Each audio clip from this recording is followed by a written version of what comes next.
ACSS, African Center for Stability, this is the role of ACSS. ACSS is working very hard about this question, about the relations between civil and military people, but we have to continue all this work. I don't know if I can speak in Arabic and explain it very well in French. You understood? Yes, I did.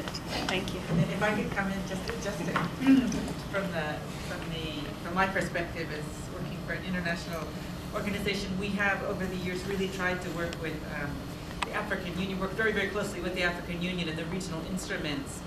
But I think often what we see, not just with the AU and ECOWAS and the other sort of regional instruments, but also with the UN and with individual bilateral diplomatic relations, is that issues of human rights are always put on the back burner, or sort of come to the front burner when a capital is being attacked, or when there's a crisis or a coup, and then they kind of get put to the back burner. I'll give you an example. In Guinea, in 2007, after the late President Lansana Conté died, and then the junta of Dadis Camara, rather interesting leader, came in, and so I went around. I went in January, and I went around to the various different embassies, and I said, I think this is the moment to now start talking about justice for the deaths of over 130 people who were killed in 2007, in January and in February 2007, when the Red Berets and some of the other military went down and gunned down demonstrators who were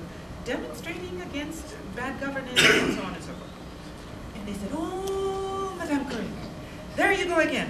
Just let that one pass, because now we're into a window is opening, the window for democracy, the window for change. Just forget the human rights and justice issue, and let us now get on to the next chapter of Guinea's life, which is going to be, hopefully lead to elections, even though they weren't terribly, supportive of Dadis." And look what happened. You had just 10 months, 9 months later, we have a massacre in the stadium, horrific massacre, sort of, so many, over 100 women publicly raped and so on. So, always that issue, the justice issue and also the development agenda take the forefront, and the justice agenda, the anti-impunity efforts to address impunity put in the back burner. And I think if we look at history, if those issues are not addressed, usually they come back to haunt the people, and they undermine the very issues that the diplomatic community and others are trying to shore up. So anyway, I do want to say that ECOWAS and the African Union have really, especially ECOWAS, I would say, they really, I think perhaps more than the other regional institutions, and perhaps even more than the African Union, I would say more than the African Union, have really stood their ground with respect to taking a position against coups. Even in Guinea, people forget that it was ECOWAS who asked for the Commission of Inquiry. First time, I think, that a regional organization like that asked for the Commission of Inquiry, right? After the stadium massacre. They are starting to include in their communiques mention of the importance of impunity.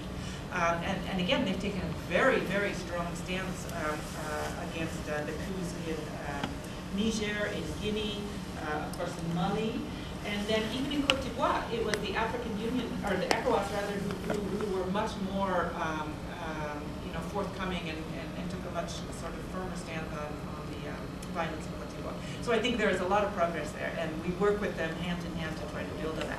Last really quick point on the issue of regional or international justice, and you mentioned the African Court. There's a balance between, in terms of justice, between pushing national judiciaries. Again, Guinea is a perfect example with how the international community is, even though the International Criminal Court has said that they will take on the case of the stadium, but Guinea is saying, no, we're going to do it. They assigned 3 judges, juges d'instruction.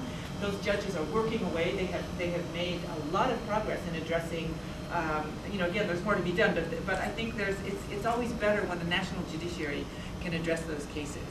Even obviously there are some cases when it's Corinne, anyone wants to add something? My question actually is, any one of you guys can take on it. We've seen reports since the start of the war in the north of Mali, reports stating, human rights violations, atrocities happening to women, children. Lots of reports. We've seen condemnation from different countries, the United States.